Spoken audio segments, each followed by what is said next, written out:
ভোটের ফল প্রকাশের পর যত দিন গড়াচ্ছে, তৃণমূল ছেড়ে আসা নেতাদের নিয়ে ততই যেন জল্পনার মেঘ ঘনাচ্ছে।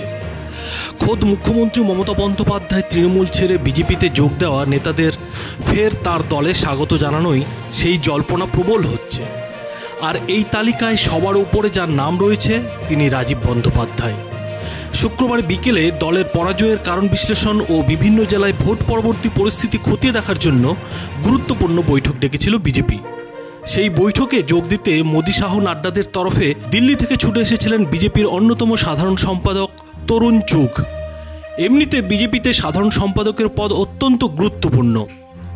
তাছাড়া বাংলায় গোহারা হারার পরই বঙ্গ বিজেপির কেন্দ্রীয় পর্যবেক্ষক কৈলাস বিজয়বর্গীয়কে আপাতত ছুটিতে যেতে বলা হয়েছে। আর সেই জায়গাতেই হারের পর বঙ্গ বিজেপি নেতাদের মনের কথা জানতে শুক্রবার রাজ্য বিজেপির হেস্টিংসের অফিসে হাজির হয়েছিলেন তরুণ চুগ। কিন্তু আশ্চর্যের বিষয়, সেই গুরুত্বপূর্ণ বৈঠকে আসেননি ডোমজুর বিধানসভার বিজেপির পরাজিত প্রার্থী রাজীব বন্দ্যোপাধ্যায়। তবে বিজেপি সূত্রে যেটা খবর, যে শুধু রাজীব বন্দ্যোপাধ্যায়ই নন, এই গুরুত্বপূর্ণ বৈঠক এড়িয়ে গেছেন ভোটের আগে তৃণমূল থেকে বিজেপিতে আসা বিধাননগরের বিজেপির পরাজিত প্রার্থী সব্যসাচী দত্ত। আর এখানেই প্রশ্ন উঠছে যে এই সব্যসাচী দত্ত কিংবা রাজীব বন্দ্যোপাধ্যায়রা ভিতরে ভিতরে অন্য অঙ্ক কষছেন না তো? তারা ফের তৃণমূলে ফিরে যাওয়ার জন্য জমি তৈরি করছেন না তো? কেননা এবারের 21 বিধানসভা ভোটে বিপুল জয়ের পর খোদ তৃণমূল নেত্রী তৃণমূল ছেড়ে বিজেপিতে যোগ দেওয়ার বিজেপির নেতাদের উদ্দেশ্যে তার বার্তায় বলেছিলেন, কেউ যদি তৃণমূলে ফিরতে চায় তাহলে স্বাগত, আসুক না, কে বারণ করেছে। আর রাজীব বন্দ্যোপাধ্যায় তৃণমূল ছেড়ে বিজেপিতে যোগ দেওয়ার সময় কী কাণ্ডটা করেছিলেন বন্ধুরা, সেটাও নিশ্চয়ই আপনাদের মনে আছে। তৃণমূল থেকে ইস্তফা দেওয়ার পর কেঁদে ফেলেছিলেন রাজীব বন্দ্যোপাধ্যায়। এমনকি মমতা বন্দ্যোপাধ্যায়কে মায়ের মতো বলে আবেগপ্রবণ হয়ে কাঁদতে দেখা গিয়েছিল তাকে। সেই সময় রাজীব বন্দ্যোপাধ্যায় মমতা বন্দ্যোপাধ্যায়ের ছবি হাতে নিয়ে জানিয়েছিলেন তিনি যেখানেই থাকুন না কেন, যতদিন বেঁচে থাকবেন মমতা বন্দ্যোপাধ্যায়কে তার নেত্রী হিসেবেই মান্যতা দেবেন। কেননা রাজনীতিতে তিনি মমতা বন্দ্যোপাধ্যায়ের জন্যই এসেছিলেন এবং রাজনীতিতে তিনি যা সম্মান পেয়েছেন, যতটুকু নাম করতে পেরেছেন, তা মমতা বন্দ্যোপাধ্যায়ের জন্যই। যদিও বিধানসভা ভোটের লড়াই শুরু হতেই সব কিছু পাল্টাতে শুরু করেছিল। রাজীব বন্দ্যোপাধ্যায় তার পুরনো দলনেত্রী মমতা বন্দ্যোপাধ্যায়কে নানা চ্যালেঞ্জ ছুড়তে শুরু করেছিলেন। এরপর পাল্টা জবাব দেন খোদ মমতা বন্দ্যোপাধ্যায়ও। তিনি রাজীবের কেন্দ্র হাওড়ার ডোমজুরের সভামঞ্চ থেকে বলেন, ডোমজুরের কাছে ক্ষমা চাইছি, কারণ গত বছর এখানে গদ্দারকে প্রার্থী করেছিলাম। গদ্দার জনগণের টাকা মেরেছেন। আমায় বলেছিল ওকে ইঞ্জিনিয়ারিং ডিপার্টমেন্ট দেওয়া হোক, যাতে আরও কমিশন নিতে পারে। সেচ দপ্তরে দুর্নীতি করে অনেক টাকা করেছে। অভিযোগ আসায় ওকে সেচ দপ্তর থেকে সরিয়ে দিই, পরে বন দপ্তর দিই। বুঝতে পারেনি তার ভিতরে এমন প্যাচ রয়েছে। কলকাতায়, দুবাইয়ে অনেক সম্পত্তি করেছে। আগে জানলে ওকে অনেক আগেই সরিয়ে দিতাম। মমতা বন্দ্যোপাধ্যায়ের সেদিনের সেই হুঁশিয়ারি যে শুধু হুঁশিয়ারি ছিল না, সেটা এরই মধ্যে বুঝিয়ে দিয়েছেন রাজ্যের নতুন বনমন্ত্রী জ্যোতিপ্রিয় মল্লিক। মমতা বন্দ্যোপাধ্যায়ের প্রতি যতই শ্রদ্ধা প্রকাশ করুন না কেন, রাজীব বন্দ্যোপাধ্যায়ের বিরুদ্ধে যে দুর্নীতির তদন্ত বন্ধ হবে না, তা নতুন দপ্তরের দায়িত্ব পেয়ে স্পষ্ট করে দিয়েছেন জ্যোতিপ্রিয় মল্লিক। তিনি রাজীব বন্দ্যোপাধ্যায়ের বিরুদ্ধে নতুন হুঁশিয়ারি দিয়ে দিন কয়েক আগে বলেছেন, আমি তদন্তে হস্তক্ষেপ করব না, তদন্তে সব স্পষ্ট হবে, কেউ দোষী সাব্যস্ত হলে বিচার হবে। সঙ্গে তিনি আরও বলেন, মুখ্যমন্ত্রীর নির্দেশ, দফতর স্বচ্ছভাবে চালাতে হবে, আমি তা নিশ্চিত করব। আর এখানেই প্রশ্ন উঠছে, এই হুঁশিয়ারিতেই শেষ পর্যন্ত চুপ করে যাননি তো রাজীব বন্দ্যোপাধ্যায়? এমনটা নয় তো যে তৃণমূলের নতুন সরকার তাকে তদন্তের জালে ফেলে নাস্তানুবোধ করতে পারে জেনে তিনি নিজেকে গুটিয়ে নিয়েছেন? হতে পারে তিনি তৃণমূলে ফেরার জন্য কিছুদিন মুখ বন্ধ করে মিডিয়ার অন্তরালে থাকতে চাইছেন।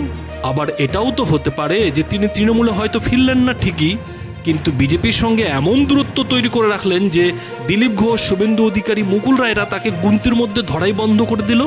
এমনই নানা সম্ভাবনার ইঙ্গিত কিন্তু এরই মধ্যে রাজীব বন্দ্যোপাধ্যায়ের নানা কর্মকাণ্ডে কিন্তু পাওয়া যাচ্ছে।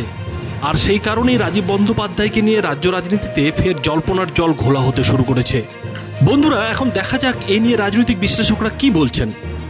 রাজনৈতিক বিশ্লেষকরা এই মুহূর্তে যেটা রাজীব বন্দ্যোপাধ্যায়কে নিয়ে বলছেন সেটা হলো যে ডোমজুরের এই নেতা আপাতত সব ধরনের দরজা কিংবা সম্ভাবনার পথই খোলা রাখতে চাইছেন। তাদের মতে মুকুল রায় যদি তৃণমূলে ফিরতে চান তাহলে সারদা নারদার মতো তদন্ত তার পিছু ধাওয়া করবে। শুভেন্দু অধিকারী এরই মধ্যে বিরোধী দলনেতার পদ পাওয়ায় বিজেপিতে তার গুরুত্ব বেড়েছে, কিন্তু রাজীব বন্দ্যোপাধ্যায়ের বিজেপি ছাড়ার পিছনে তেমন কোনো পিছুটান নেই। শুধুমাত্র ভোটের সময় তৃণমূল কিংবা মমতা বন্দ্যোপাধ্যায়ের বিরুদ্ধে নানা কথা বলা ছাড়া। ফলে তিনি যদি সেসব ক্ষমা চেয়ে নেন, তাহলে মমতা বন্দ্যোপাধ্যায় তো বলেই রেখেছেন কেউ ফিরতে চাইলে স্বাগত। আর তর্কের খাতিরে যদি ধরেই নেওয়া যায় যে রাজীব তৃণমূলে ফিরে গেলেন, তাহলে কিন্তু তার বিরুদ্ধে নতুন সরকার যে তদন্তের হুঁশিয়ারি দিচ্ছে তা নিশ্চয়ই ঝুলে যাবে কিংবা প্রমাণের অভাবে বন্ধ হয়ে যাওয়ার সম্ভাবনা রয়েছে বলে মনে করছেন রাজনৈতিক বিশ্লেষকরা। আর তাই তাদের মতে ডোমজুড়ে হারের পর এখন তৃণমূলে ফিরে যাওয়াই যদি সত্যি কোনো সুযোগ থাকে, তাহলে সেটাই হবে সবথেকে রাজীব বন্দ্যোপাধ্যায়ের জন্য বুদ্ধিমানের কাজ। এ নিয়ে কিছুদিন হয়তো সোশ্যাল মিডিয়ায় ভরপুর গালমন্দ, কটাক্ষ, সমালোচনা আরও অনেক কিছুই চলবে, কিন্তু ধীরে ধীরে সেটা বন্ধও হয়ে যাবে।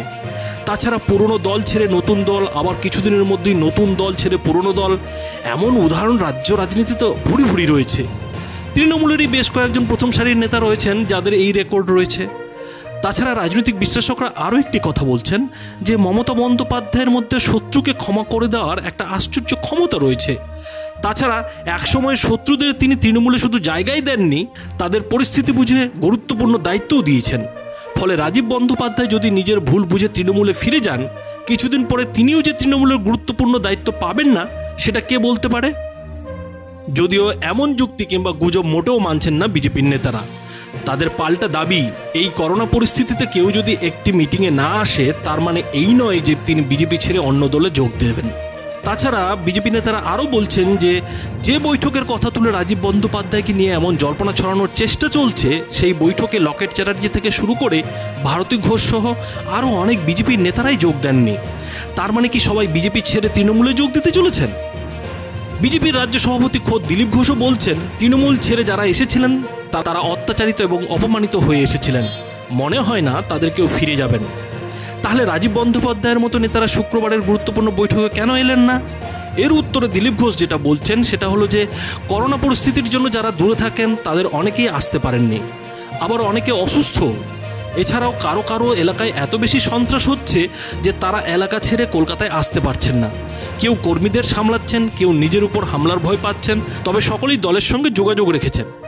কিন্তু রাজীব বন্দ্যোপাধ্যায়ের ক্ষেত্রে এমন কথা তো খাটে না, কেননা রাজীব বন্দ্যোপাধ্যায়ের যে বিধানসভা কেন্দ্র ডোমজুর, সেখানে কিন্তু এখনও ভোট পরবর্তী হিংসার কোনো খবর নেই। তাছাড়া রাজীব বন্দ্যোপাধ্যায় যেখানে থাকেন সেটাও কলকাতা থেকে খুব একটা দূরে নয়। ফলে দিলীপ ঘোষ যে যুক্তিগুলো দিচ্ছেন সেগুলো অন্য বিজেপি নেতাদের ক্ষেত্রে খাটলেও রাজীব বন্দ্যোপাধ্যায় কিংবা সব্যসাচী দত্তর ক্ষেত্রে কিন্তু খাটছে না। কিন্তু এর থেকেও বেশি মজার কথা যেটা হলো যে দিলীপ ঘোষের দাবি বিজেপির একাংশ নেতা মানতে রাজি হচ্ছেন না। তাদের যুক্তি যে যারা শুধুই বিধায়ক হওয়ার জন্য বিজেপিতে এসেছিলেন তাদের অনেকেই হেরে যাওয়ার পর আর রাজনীতি করবেন কিনা সন্দেহ রয়েছে। কেউ কেউ রাজ্য নেতাদের ফোনও ধরছেন না। এমন পরিস্থিতিতে রাজীব বন্দ্যোপাধ্যায়ের চুপ করে থাকা, নতুন দল অথচ বৈঠকে না আসা কিন্তু অন্য ইঙ্গিত দিচ্ছে। তাছাড়া এই বিজেপি নেতারা আরও একটি কথা বলছেন।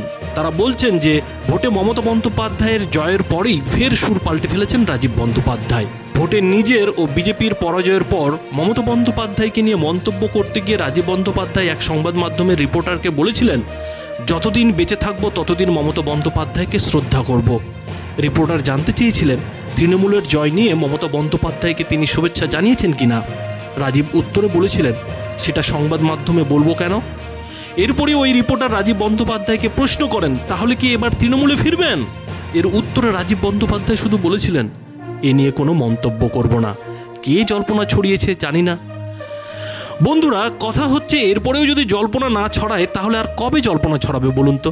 রাজীব বন্দ্যোপাধ্যায় নিজে বলছেন কে এমন জল্পনা ছড়িয়েছেন তিনি জানেন না, কিন্তু তিনি যেভাবে মমতা বন্দ্যোপাধ্যায়কে নিয়ে নানা প্রশ্নের উত্তর দিতে গিয়ে ধোঁয়াশা জিইয়ে রেখেছেন, যেভাবে তিনি পরাজয়ের পর বিজেপির গুরুত্বপূর্ণ বৈঠক এড়িয়ে যাচ্ছেন, যেভাবে তিনি বিজেপি নেতাদের ফোন বেশিরভাগ সময়ই না তুলে ছেড়ে দিচ্ছেন, এসব তাহলে কিসের লক্ষণ?